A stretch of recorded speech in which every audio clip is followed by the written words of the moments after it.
Hey everyone, it's your favorite host Marcus of Gentleman Style Podcast Show. And today we are going to be diving in and touching on something very unique, something very special. And this is homegrown for me because it's one of my favorite topics. We're talking about technology, we're talking about innovation. And this gentleman here that we're bringing to the podcast stage, Mr. Oscar Klassen.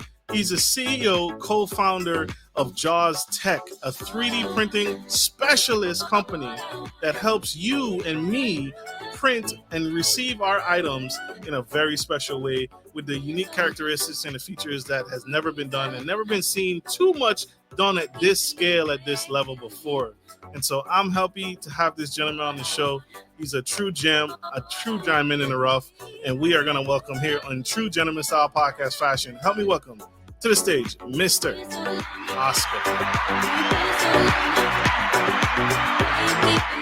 Welcome. How are you, Thank you very much sir? for having me. Yes, I'm doing well, doing very well. I appreciate you here, man. You are sharp, man. I've been stalking your Instagram, your social media. You are sharp and you are really crisp. Your 3D printing molds and products and items are really, really, really good. One of the things that stood out to me on your website is, and you guys got to check out his website, is very nice. On the main page, he's standing next to this massive machine. So, brother, I want to start with this. Yeah, is that you? That is me. That is my back. What is that you're standing next to? Can you describe the machine, the equipment? It looks like you're discovering nuclear fusion, brother. Yeah, exactly. So that is one of our industrial SLS 3D printers. So it is a laser sintering 3D printer. So it's all done with powder and lasers each layer, and we can stack a bunch of parts in the middle of it. And so the inside of that is about 2 feet long, and we can print anything inside that big cake. Wow. So, yeah. How much does that machine go for? Can I go to Walmart and pick it up? No, specialty order. So that one, when we originally bought it back in 2018, I think we got it for about $400,000 with all the kit and caboodle behind it. Yes, it is.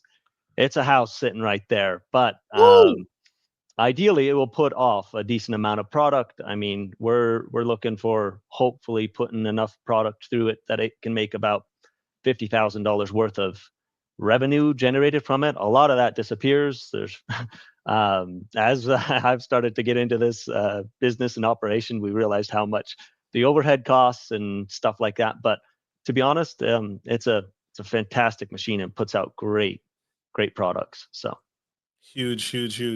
And the reason why I wanted to start here, because this isn't where you didn't start being able to your company being able to drop $400,000 on an incredible piece of equipment.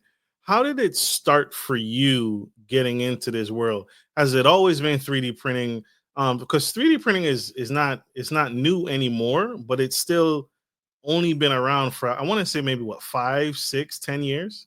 It's not a baby anymore. No, it's not. So the SLS technology, that machine that's sitting right there, that was developed and finally hit market, I think, in 1999, when it actually hit and was viable. I think the EOS system, they had designed and developed it for BMW. As the BMW team was walking by their booth, it was running. As soon as the BMW team walked away, it stopped running. So they were able to get some funding and pushed into it. So it's a German machine, and that's where the industrial side kind of took off. But then you've got other styles of printing like FDM and SLA and a lot of those things. I mean, I think SLA is the oldest technology, and it was back in like the 60s. They were trying to do something to create it with resins and stuff like that. Light bouncing off things. And then you've got all the way to the newest equipment, which is your MJF, multi-jet fusion, that HP has developed with all their inkjet printers. And we've got a few of those here now too. Very similar to the laser sintering process, but instead of lasers, it's ink that blasts onto it with heat and melts into the parts and then creates a big bucket of powder parts inside of that with just that fusion process. And that technology's only been around, I don't know, about 10 years. So that one's really young compared to a lot of the other stuff, but it just keeps developing, keeps improving, and getting better and better. So Love it, love it. Has your company always been into 3D printing space? That's what I'm trying to figure out. mm, Did it start in 3D printing, or did you start with something else and then gravitate to 3D printing? How did it yeah. start for you? Yeah, so I mean, originally I was working at a drone company, and we started to 3D print some of our drones. Hmm. So that's initially when I got introduced to 3D printing. And then Jaws Tech, from a spin-off of that company, we were able to go and purchase one of these machines on a very unique, I don't know, purchase agreement. So Yeah. a lot of the situation was stars aligning, and we were able to get the machine on site. So no, we did not just drop that amount of cash to pick up that machine. It was a much more unique opportunity to where we could start building up some business, generating some revenue, seeing if we had something. If not, move on to the next thing. If we do, fantastic. Let's grab a hold of this and see where it goes. So, yeah, in 2018, we picked up a machine. By month 6, we started to make our payments and met my wage. So I was just one individual working at Jaws Tech at that point in time. And then by month 8, we needed another machine. So Wow. rapid growth. Now we're sitting at about 16 industrial printers. That does not include all of our unpacking and post-processing machines. So we've got about 50 or 60 unique machines here, but only about 16 do the actual printing and manufacturing. Got some CNC equipment too and stuff like that. So we've kind of developed and grown in that from the last 7 years.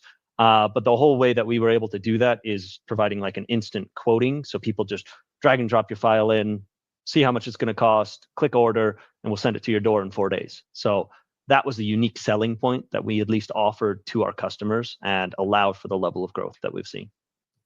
That is huge. What are exactly are you able to make? Okay, I want to do this. When in the Mhm. beginning, when you first started, you were doing drones, Mm, and then so you were 3D printing, I guess, the outer layers of the drones, the mhm. propellers probably, and anything that was a firm product Yep. on the equipment besides electronics and Mhm. microchips. So what was the next phase? What was the next thing you were able to 3D print and make? What do you 3D print from where you started to where you are today? What Where we can are you make? today. Yeah, so I mean, initially, what we were doing, I'll give that portion is we were 3D printing drones. So the exterior body, the plastic pieces, the arms that were coming out, the body that held the battery, the electronics, your Raspberry Pis. I think it was a Pixhawk algorithm that was inside and stuff like that. And then from there, we picked up the printer, and obviously we needed to fill it. So we developed a online quoting engine, super simple. It basically priced off the grams per material that you were throwing in. And I remember our first customer was printing fishing lures. So these just small little things that you stuck onto the fishing line. And as they would drop into the water, it would spin. And we were printing those, just a Hmm, small little bit here and there. And like I said, we weren't making any money for the first couple of months. So it was, I would stick like 4 of those in a build and click print and watch it the whole time. And it was all very fascinating. And now we're doing air intakes for Porsche aftermarket systems. We're doing medical knee braces. We've printed the interior of lungs for surgery study and stuff like that. We've done nearly everything that your mind can possibly imagine: medical space, automotive, aerospace. We've at least dabbled in it or have a consistent customer that is doing production level work with us. And our production machines, we're happy to take a 1 to 20 piece order. We don't make it hard to have access to these machines, but then we're trying to build up to the 10,000, 100,000 piece order where it starts to compete with injection molding and getting competitive. But the flexibility that the 3D printing provides means, like the aftermarket air intake system, they're on revision J, M by now. They're just constantly innovating, changing it up, and so no order is the same. It's always changing, and so that's the flexibility you don't get in injection molding. As soon as you make that mold, you're stuck. yeah. That's it. unless you're willing to invest in another $30,000, $50,000 to change it up. And so with 3D printing, it's not just switch it out. And yeah, we maybe are more expensive per piece, but there's a quantity break that, okay, now injection molding makes more sense. But right now, 3D printing works and we can innovate and stay ahead of the game. And that's really what hopefully we provide in a high quality. Huge.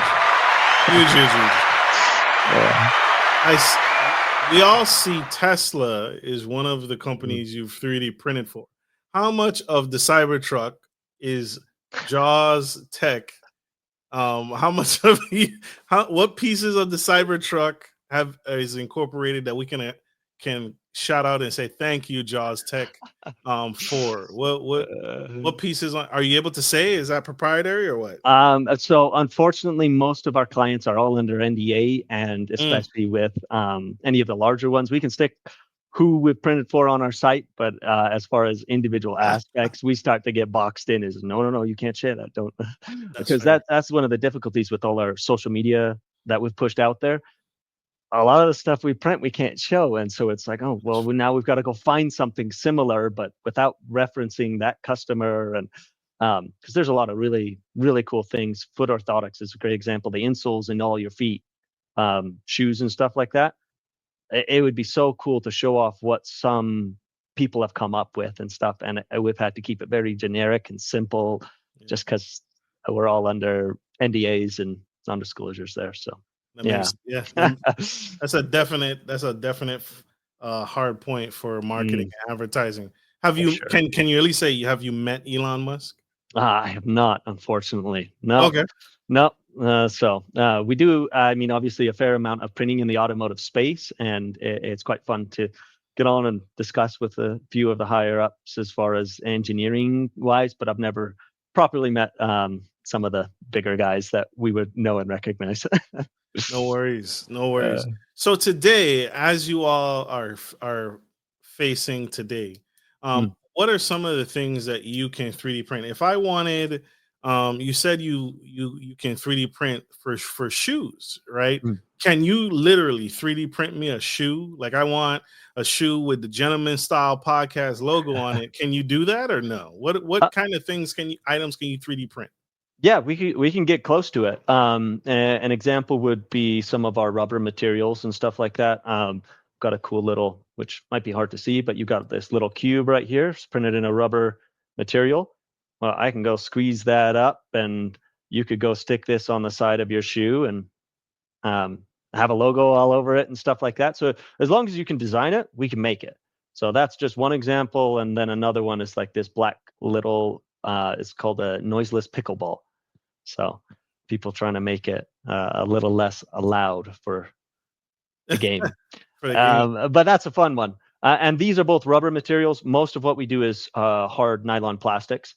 But like your shoes and stuff like that, there's a lot of hype right now with like the Adidas sole of their shoe being printed.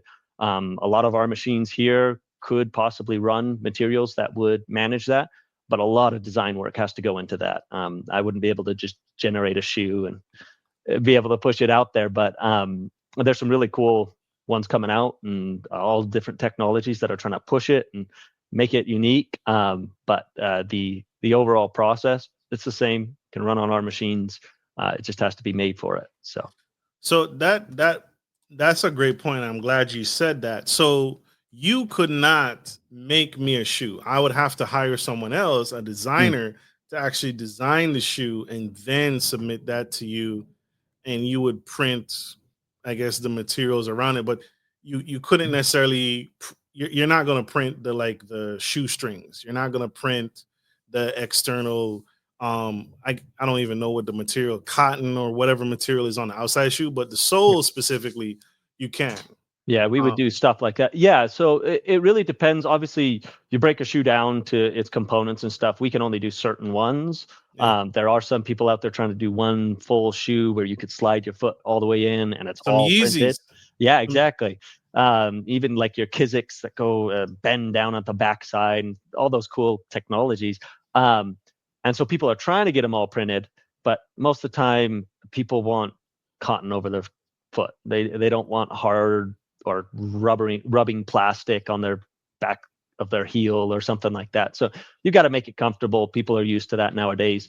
And 3D printing is always getting better and more efficient. But I would say that it's not to the point where we're doing multiple different materials. You can stick cotton inside it and still have it all printed together. At least in our processes that we're doing, the SLS and MJF, it's all enclosed. So I can't pause a print and then stick like a bolt inside it and then press go again. Little things like that are more unique to open face printers like your FDM, where it extrudes out just the material onto a plate. People stick magnets inside it and stuff like that to make it function the way they expect it to. We don't have that option, which makes it a little bit harder for functionality on certain things. But the quality of the product, the strength, the speed, and the accuracy you can get is more than makes up for that. And you just have to do it in different ways to develop and manage it. So a lot of these companies are utilizing it in unique ways to make it work for them. So when you hit go, there's no stopping the process. It's going until it's done. Yep. So we'll print a whole build of just layer by layer, sorry, of powder just getting added and then sintering. So an example would be on our MJF, our HP MJF machines. It does about 4,800 layers, and it will do that in about 12 hours. And I can stick one part in there, or I can stick 2,000 parts in there. And they all come out at the same time. So regardless, it's all dependent on that Z height. If I'm printing a full build, it's going to take me 12 hours. I expect it to take 12 hours.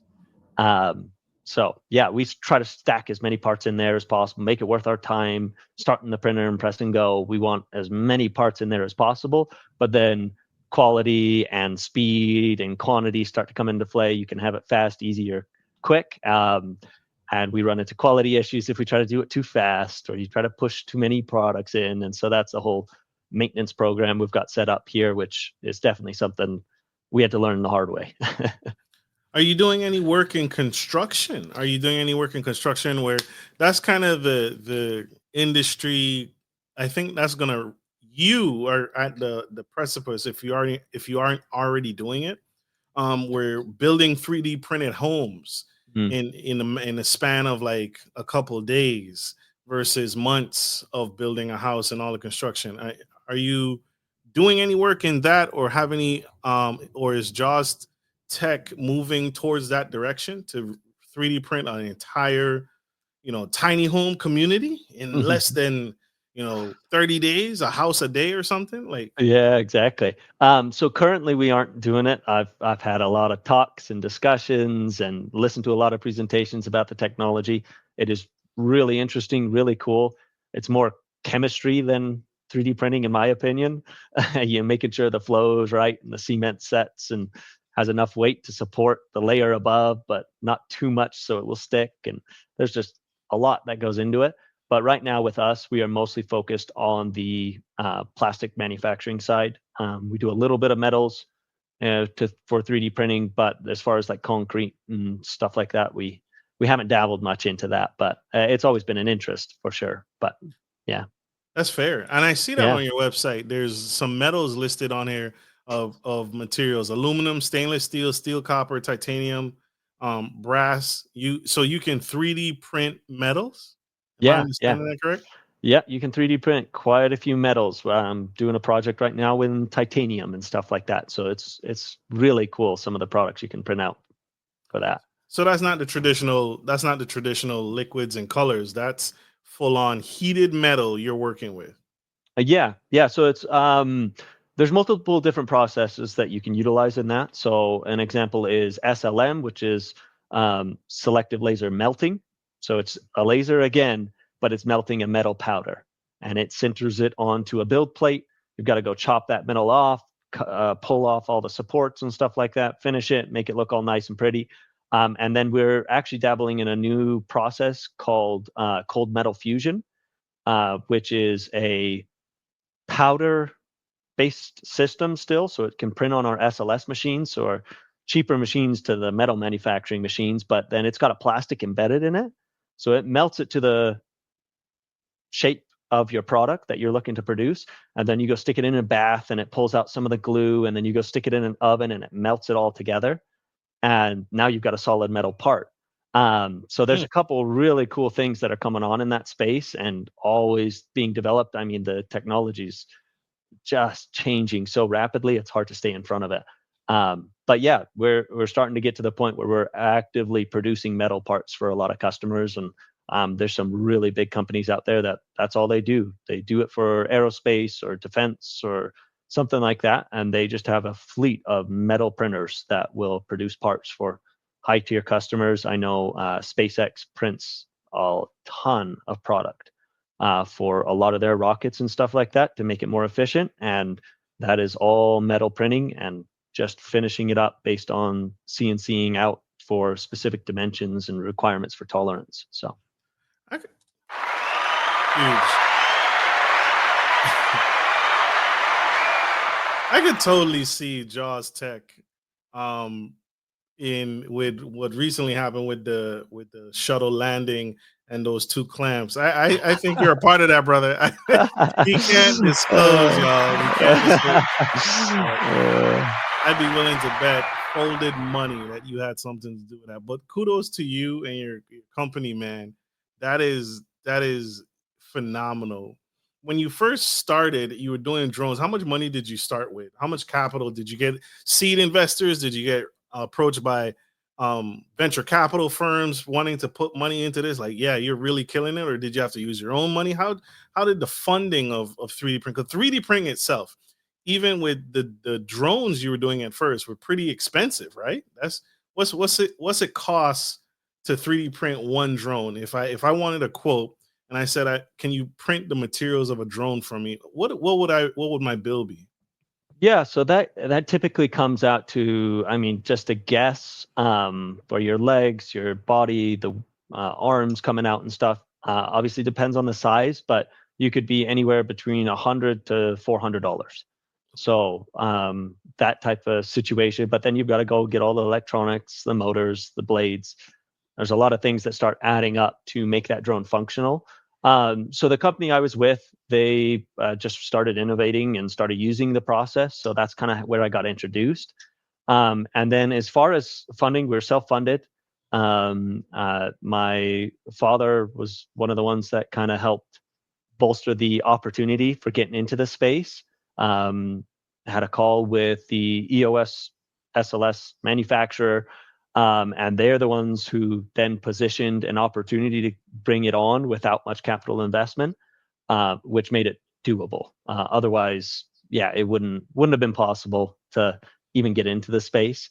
So there was minimal investment to start with, and then just a lot of what felt like long hours and blood, sweat, and tears, and eventually, yeah, just doing cold calling and cold emails, outreach, just letting people know that we have this machine, it needs filled up. What do you have?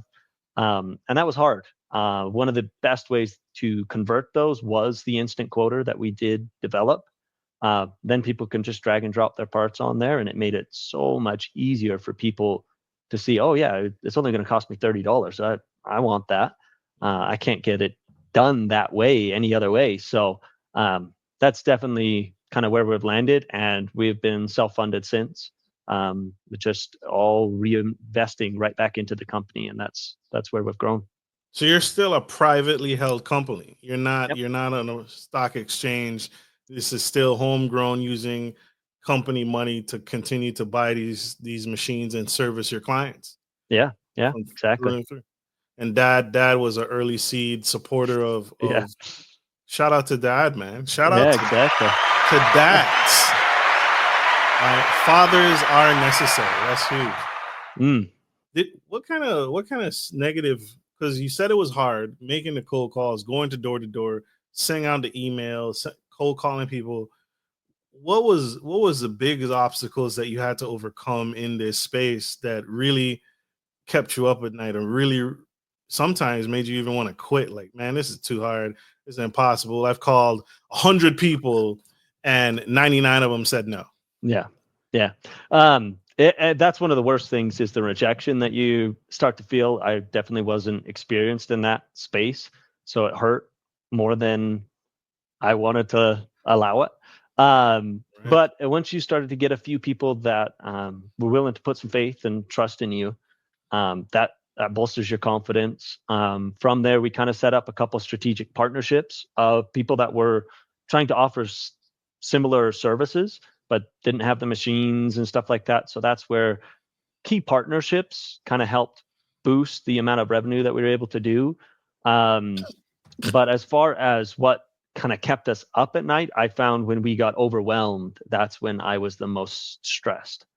When I was underwhelmed, I felt like I could, or not doing enough. I felt like we could try harder at certain things.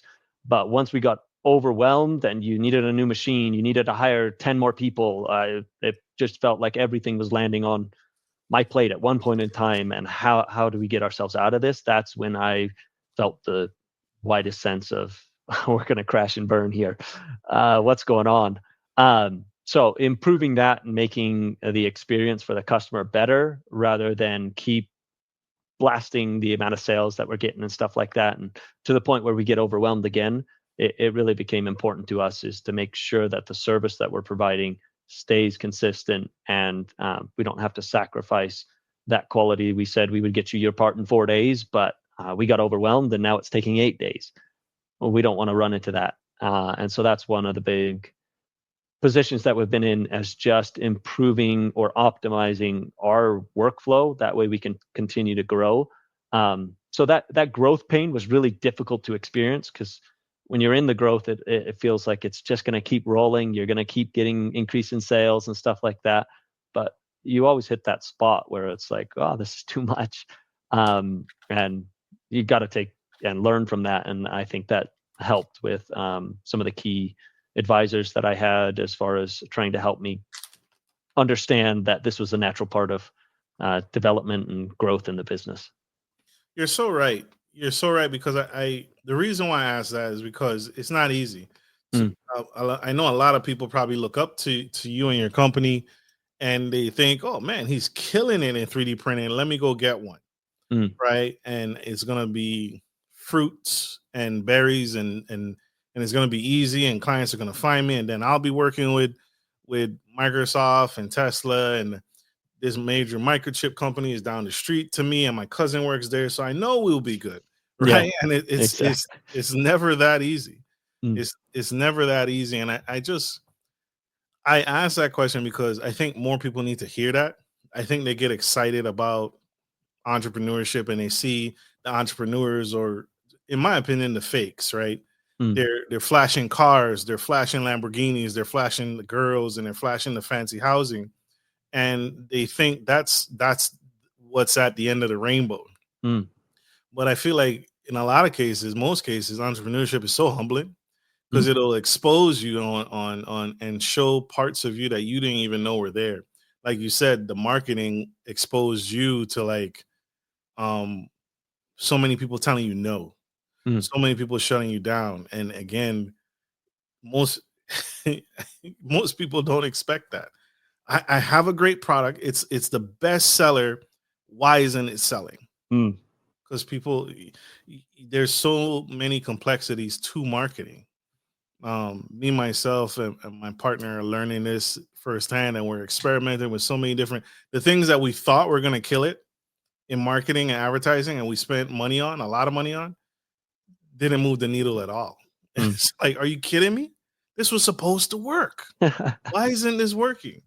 And so huge insight and knowledge sharing there, Miss Oscar. And I appreciate you sharing the heart behind of that. Um, it's not easy. It's not easy at all. I wanna ask the question. Have you ever had a machine in the middle of printing run out of, I don't want to say ink, but run out of material, printing material? What did you do? How did you handle it? Or maybe not even run out of material, but break on you, flat out just it stopped Yep. working, it's not powering on. I don't know what's going on. And Yep. what did you do and how did you handle it? Yeah. Unfortunately, that's a fairly common occurrence, and Really? it's awful. Yeah, and that mostly comes down to environment or poor maintenance, um, or just the wear and tear of the equipment. So it is definitely something that we have to wrestle with and make sure we are doing correctly. So on at least the processes we have here, we've got one large machine that will do very large pieces. And that machine has failed a couple times in the middle of a build. Um, Roughly $4,000 worth of material wasted. Mm, Oh, and it's vicious. It mm. is not exciting. Especially to come in, you see the whole thing crash. There was a large part in there, it failed, so you're gonna have to reprint that anyway. There's just so many things that go into getting the parts out the door every time. And so when something like that happens, it really makes you look back and reflect on what did we just do? So definitely one of the things that we want to improve and get better at is like our maintenance and consistency of the parts coming off of our machines and stuff like that. So um, unfortunately, it is a common occurrence, and we try to avoid it as much as possible. But it's most of the time you just have to eat it and fix the problem and go back at it again. And at what point would you, if the equipment breaks, at what point do you let the customer know, and you tell the client, or you say, "Hey, man, I know you gave me XYZ dollars for this, but I need more money because the machine broke, or the machine halfway through, um, just locked up, and I Yep. need to do it again, but in order for me to do it again, I need to charge you for more material." Anything like that ever happen? Yeah. So one of the frustrations at the start of the process is when you only have one printer and it fails. And there's nothing you can't do it. It's I need a service tech to come out here. I need this fixed. I need to diagnose the problem, get it back up. Sometimes it's down for 3 days. I told the customer to be there tomorrow, and I don't have a working printer. So in those situations, it ended up us being like, yeah, you can either wait or we can refund you. Those are the two options. Ouch. And it sucks. Yeah, it's awful because we've already tried to print it, or it's just failing our build every time, so it's not worth us to keep doing it. But now that we have multiple machines, we're able to move a lot of that product around. So one machine crashes, it's gone down. We have to have a tech out, or we can service it ourselves, but the parts won't be here till tomorrow. We can move it to the next machine, get it printing, and then hopefully meet the lead time still. Um, Very rarely will we request more money from the customer, being that it's a machine fault issue or a maintenance issue. We don't like to push that off on the customer. We quoted it out at $25, and if we can't fulfill that with what expectations we set, we either take the loss or refund it. And you won't get a product, but at least you've got your money back, and hopefully you're able to find a different provider for it or find another service that can maybe meet your needs. But yeah, it really depends on what level at the service you can provide. With one machine, it's hard. Once you have more, you can hopefully meet the demand still and meet their lead times. But we always run into the side of, yeah, we said it would be there in 4 days. We're at 6 right now. It's shipping out the door. We apologize for that. And typically, customers are understanding. It's manufacturing. Unfortunately, things go wrong, and it's a new form of manufacturing, like we mentioned before. Um, and so we get a lot of understanding customers. Some people don't take that, and that's unfortunately the nature of the beast, is that you run into some of those issues and can't make everyone happy, but we could try, and Yeah. hopefully we do a good job at least giving our best and trying to improve. No, but I love the heart behind it, right? Most companies wouldn't do that, right? Most companies wouldn't offer you the option to refund your money, or hey, give me some extended time to work Mm. on this. This is how we've mediated it. The part is on order. The part is coming tomorrow. The part is coming the next day. I need more time. And with respect to deadlines, right? Some Mm. companies have deadlines that they have to Yep. meet, for product launch. They're launching, I can imagine, right? Oh This yeah. this company is launching on Monday. So unfortunately, not anything against you or Jaws Tech company. They just have a deadline to meet, and they can't Yep. wait. They can't give you Exactly. the time. And that's respectable on both ends, right? You're a Yep. businessman, they're businessmen and women, And so it's just the nature of the beast. No harm, no foul. We'll give you your money back so you can go and pay someone else to do it and meet your deadline. Yep, exactly. So that's fair. But again, shout out to Jaws Tech for having the heart to say, listen, we're sorry. We'll give you your money back. Again, it's not easy. And especially with the addition of the technology where a client can just upload the schematics to you. You said that was a game changer for you, because I can imagine me and trying to draw you what's in my head and then sending that to you. Is that how people typically did in the beginning? They would have to email some admin email that you would check every day, and then you would kind of like, okay, this don't make any sense. I don't know what I'm printing. Yeah, pretty much. I mean, I would get napkin sketches. I'd get all sorts of things of like, hey, I want this made. So initially I was like, sure, we won't turn away business. I'll design it for you. And we would charge just a smaller fee because we wanted to get it printing and stuff like that. We started to realize it was really hard to meet the expectations of people in that situation. They expected it to look this way or have this kind of attribute, and we just don't know the full application. So there's specialists out there that know exactly how to design for people that start with a napkin sketch, get them to a stage where they actually can understand the product and then develop it. And I was learned CAD design from YouTube and trying to figure it out for these guys, and it just didn't work out great.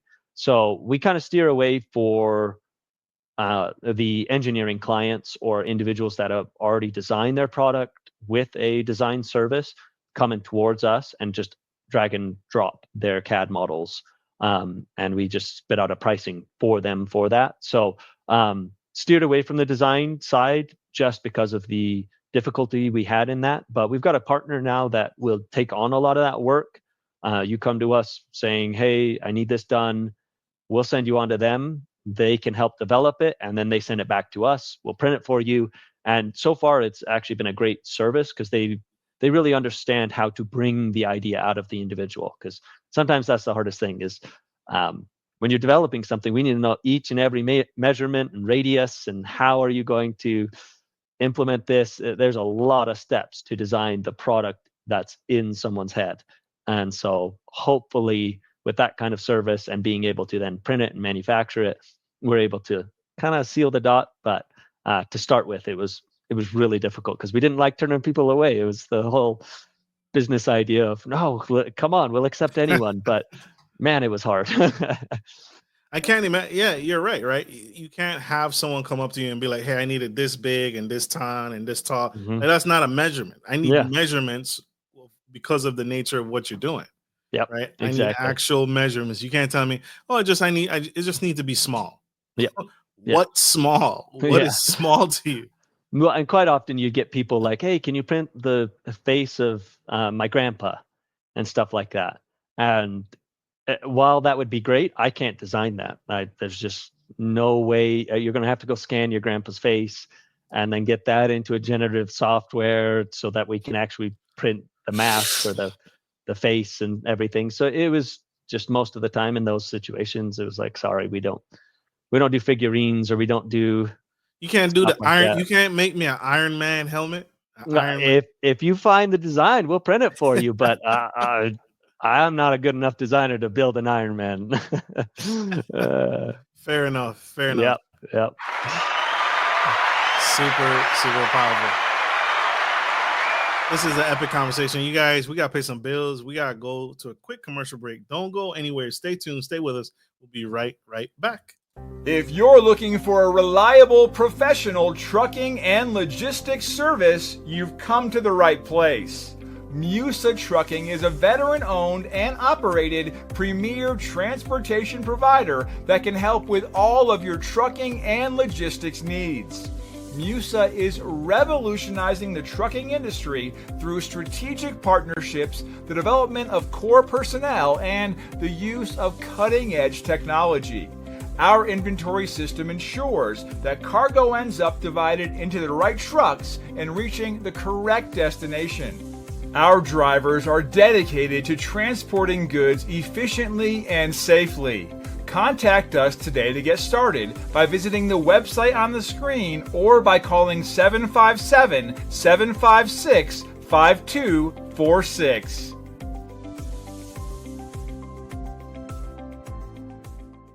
Hey guys, this is your boy Marcus Norman of Gentleman Style Podcast Show, and we are here in Patrick Henry Mall, Newport News, Virginia. We're actually here for something unique just inside. Something new, brand new that we want to explore together. You guys ready? All right, here we go. Hey, boss. Heard you were an athlete, man. See you at the mall every day. We are at Patrick Henry Mall, living up, and we are talking about CBD. But first off, the normal thing that we all deal with is joint pain, back pain, suffer from everything. Neck pain too. Neck pain? You got some neck pain? All the time, man. I'm getting up in age, you know what I'm saying? We're not young no more. I'm with you. I'm totally with you. Bruh, CBD helps with that exact same thing. Neck pain, back pain, joint pain, all the pains, everywhere pain, right? And so that's what CBD does. That's what we're here to help you and me do. Thank you, brother. I appreciate you. Thank you for your time. Absolutely. All right. CBD is one of the most powerful cannabinoids because all it's focused on is the health and wellness. We're talking helping people with anxiety, depression, insomnia, sleep deprivation, all provided. CBD works with the natural mechanics of your body without the crazy side effects of Western medicine. So these products are here to actually align your body and get it back right so we can actually have a better quality of life. And that's what CBD does.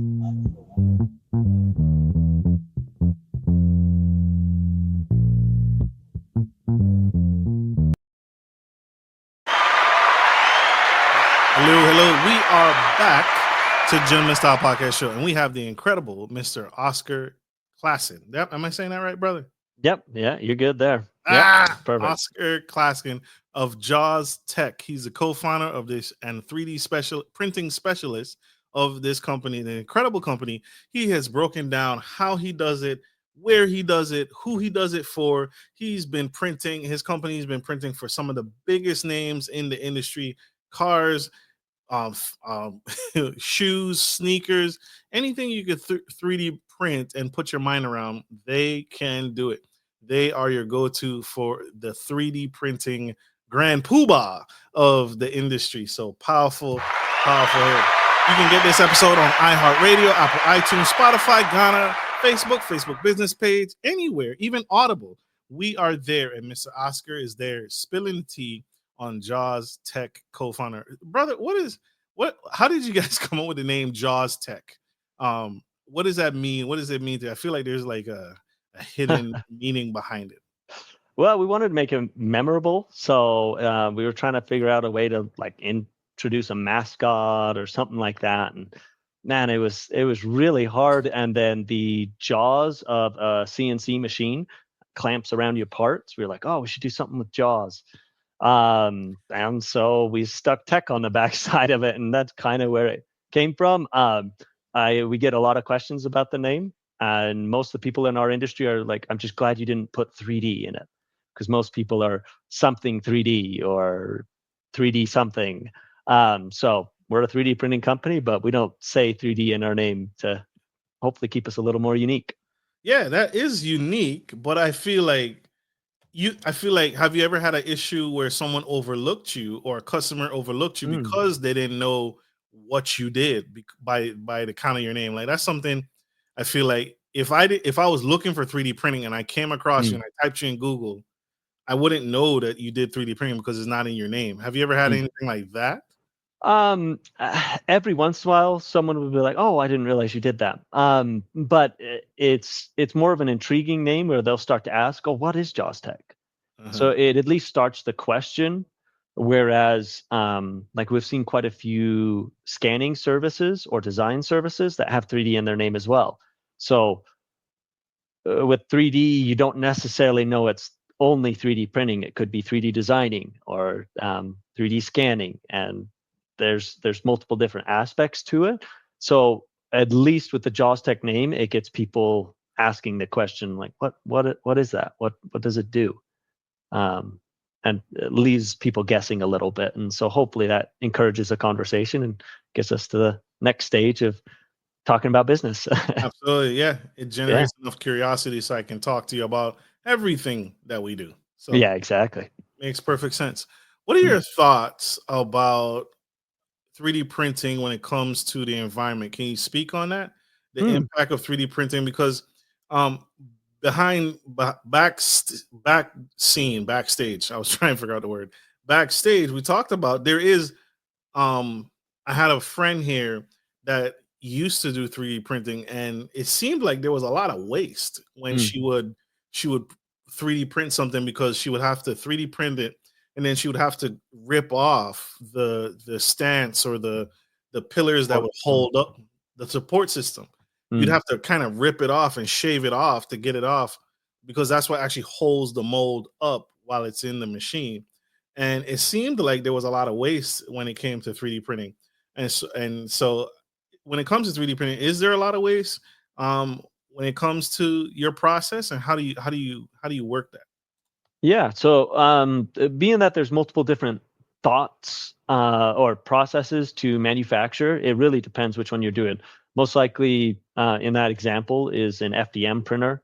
So it prints the model standing straight up, and you have to have its arm out and stuff. So you have to have supports holding that arm up so it doesn't just droop down and break or something like that. So that's a little bit of waste, but that percentage is usually a lot less than the actual model. So it's usually a 10% of the overall plastic usage, or less.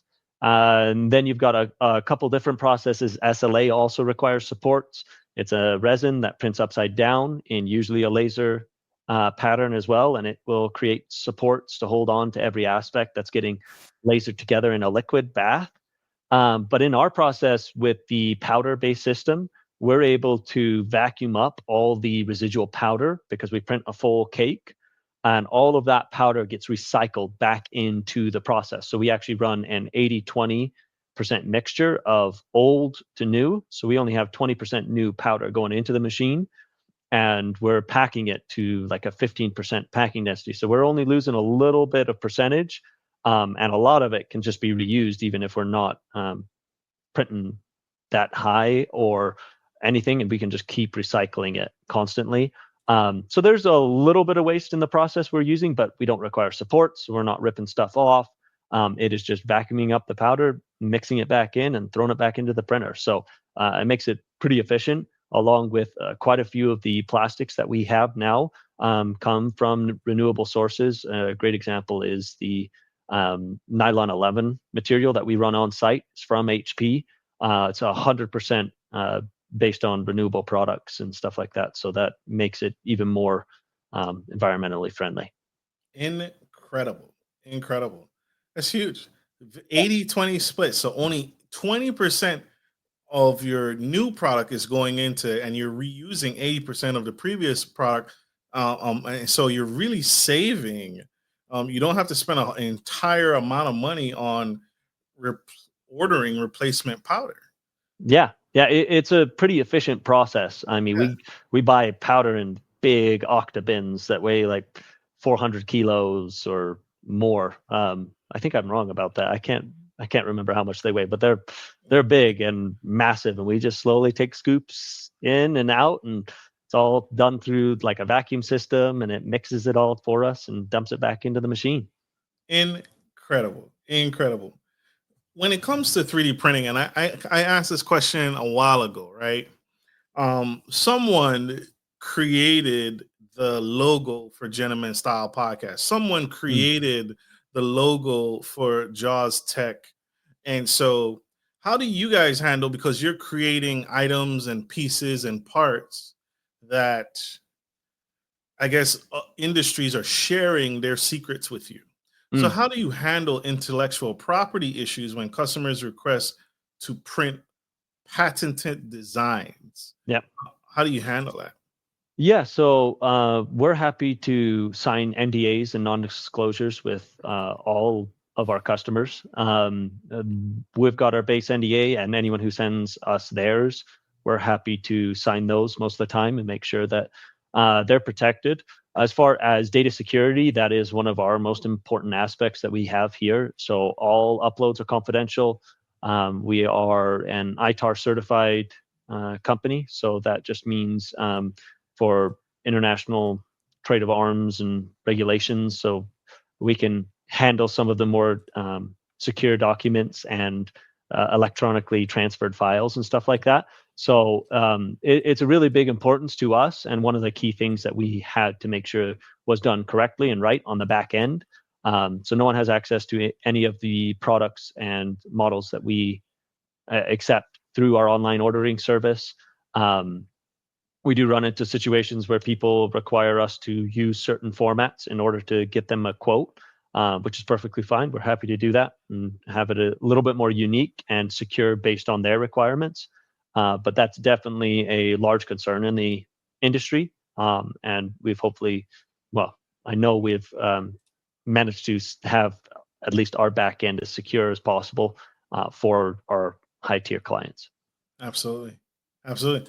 So the company is open to signing an NDA, y'all. So your secret is safe with them. And so he can safely print your product and not disclose it to your competition and not have to worry about, well, hey, this manufacturer also works with you. Make sure none of my stuff get in their hands. So huge, huge, huge. And so, is there any issues with that where a competitor wants to work with you, but because you're already working with me, you can't work with them, or is there any protocol for that? Yeah, so we won't agree to a non-compete situation. We do not disclose any information, but a non-compete would require us to obviously turn away clients and stuff like that. We're not looking to get into a battle between two individuals or anything. We are purely a manufacturer. So the terms of us turning away business because you don't want any of your competitors to be in the same space is not something we typically allow. So if you want to work with us, we have to be able to manufacture for the industry. We've had a few people that have required some pretty stringent ones of no one in a very wide margin of an industry, and it's like, oh, we can't do that. And they'll typically turn around, oh, okay, that's fine. We can just eliminate that from the portion. Which, yeah, that's kind of what we expect if they want us to be able to work with them, because we may have already a client in that space, so we can't suddenly sign a non-compete and then throw them to the side. So yeah, it really depends on kind of what requirements customers do have, but we're happy to try to work out details, like is there a specific reason you need that, or even just to bring more confidence out. Well, Jaws Tech does this to safeguard your secrets and stuff like that. That's fair. That's fair. Yeah. Your company also prints medical devices. How do you ensure the safety and quality of 3D printed medical devices? Yeah, so we've got a pretty stringent quality control process. We are ISO 9001 compliant. We follow quite a few guidelines as far as that goes in maintenance and management of our systems for people in our space. So for example, on the medical side, all our machines are calibrated to a certain degree, making sure that they meet the standards that the manufacturers of those machines have set. So we just want to make sure that those are kept up on, and that we can always meet the requirements coming down the line for those medical clients with the safety standards that they've requested and stuff like that. Does that standard also cross over into, do you print human organs and tissues as well? We do not. None of our machines are quite that fancy, but there's some really cool ones out there. A great example of what we can do in that space is we printed the heart of a baby that was going to a hospital so they could test how they were going to do the surgery. So it was a plastic heart. It wasn't real, but it was how they were going to go into the body and how they were going to run the actual surgery. Was all done and tested on the products Jaws Tech produced. Nothing was going inside the human body, but it was a great way to train and teach the surgeon exactly what they were going to do. Well, that's a whole industry for you guys, right? Massive industry. right? Because all these colleges and universities need these prosthetics to train the future doctor, to train Exactly. the future nurse. So even though it may not go into a body, you still have to print it for maybe a local school, a Yep. local university who, hey, we need 10,000, skeletons. Or No, we need- exactly. And each one can be unique. That's the other side, is you could have slight different corners and edges to your heart or your lung or the knee surgery you're going to do. You can have it unique based on the individual. And so you can have a very detailed surgical guide for exactly how your knee, my knee, the knee down the road he crushed it when he was 7 and it's completely different than everyone else's. You can print the whole thing and know exactly where each scalpel and each prong should go and do it right. So we've seen quite a few instances of surgical guides coming into our space that this is exactly where the robot should push in, and this is exactly what it needs to do, and it should pull out this way, and there's no way else it can do it, and it goes on the right knee, and it improves turnaround time for the surgery, so it takes less time, as well as recovery for the patient, because you have very minimal space inside the body that it's actually affecting. So there's some really cool ones out there. That is really cool. That's really cool. Shout out to Josh Tech. That is super good. Super necessary. How do you guys handle the massive influx of orders? Have you ever had to turn away a client because it's like, listen, you want this much, and we can't mass produce that in 4 days, right? Have you ever had to turn down a client? Unfortunately, yeah. The requirement on quantity in a certain amount of lead time does put a large strain on us. That's become easier as we've gotten more machines. Now with our 16 machines, it's a lot easier to bring on a large client to the point where we can turn around product pretty quickly. But yeah, there's certain ones where it's I need this in 4 days, you got to get it to me, and it's like there's just no way. Even if we ran 24/7 for the next 4 days, we would only print like a tenth of your order. But there's no way we can manufacture this. So sorry, we're not able to help you. And so hopefully they found someone else. But yeah, there's not many manufacturers out there that is able to do that type or level, especially to take the jump on stop all your other customers' production and only do you for 4 days. We've had some large opportunities suddenly come up where they needed as many as they could. And so it's kind of like an open PO, which is really fun to have. So they print as much as you can, as quick as you can, and ship it out, and we'll pay you for it. Yep, but it's a short time frame. So you get 2 weeks, send me as much as you can. And it's because they're doing this with like 4 other manufacturers. So unique opportunities come like that every once in a while, and those are fantastic, but they don't always happen, and they don't stay around for very long because not many people will give you an open PO like that. But those opportunities do happen every once in a while, and it is really cool to jump on it, perform well. One of those, I would say that we were one of 7 businesses that jumped on it, and I think we were 3 or 4 days late compared to everyone else to getting the opportunity, and I think we overproduced everyone in that service. So that was really cool. Jaws Tech was brought on late and still outperformed all the other competition. That's huge. Yeah, in your face. Yeah, exactly. Get my competitive spirit up, and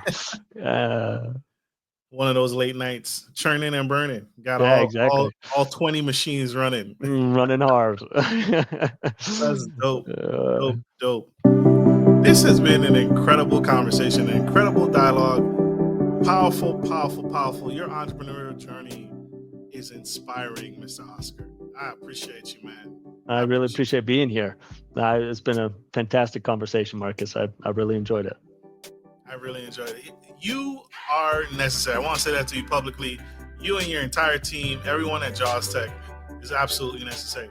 if you had one more nugget in the hat, man, you've shared so much insight, so much wisdom, so many thought-provoking answers and topics. If you had one more nugget to that young entrepreneur that's flying a drone right now and they're deciding to take the leap into the industry, into any industry, whether it be 3D printing or anything else, what would you say to them right now? Words of wisdom. Oh, that's a tricky one. I would definitely have to say failure's not your enemy. You got to try and just keep trying. There's no wrongs in a failure, only rights, things you've learned. So facts. How can people connect with you? How can people follow what Jaws Tech is doing? The train has left the station, but if someone wants something 3D printed, how can they connect with you? Yeah, obviously 3D printing, our website, jawstech.com, is the best way to get started with that. Anything else, you can connect with me on LinkedIn, follow us on Instagram, Facebook. I think we have TikTok and whatnot, and just to see kind of what we're doing, how we're making an impact, and anything that's new. Love it. Connect. That's for our audio listeners. That's www.jawstech.com. Check them out. Connect. Get on board. It is powerful. They're dope. Super powerful. Well, we gotta let this incredible man go. We are out of time. Gotta let him go. He has many more jobs to fulfill, many more 3D products to print, and he's taking over the entire world. Super dope. So, like we end every show, take care of your friends, take care of your family, and always take care of business. This is Marcus, your favorite gentleman, and Mr. Oscar Klassen of Jaws Tech, co-founder, CEO, and 3D printing specialist, and his team. Signing off. Love you guys. Bye.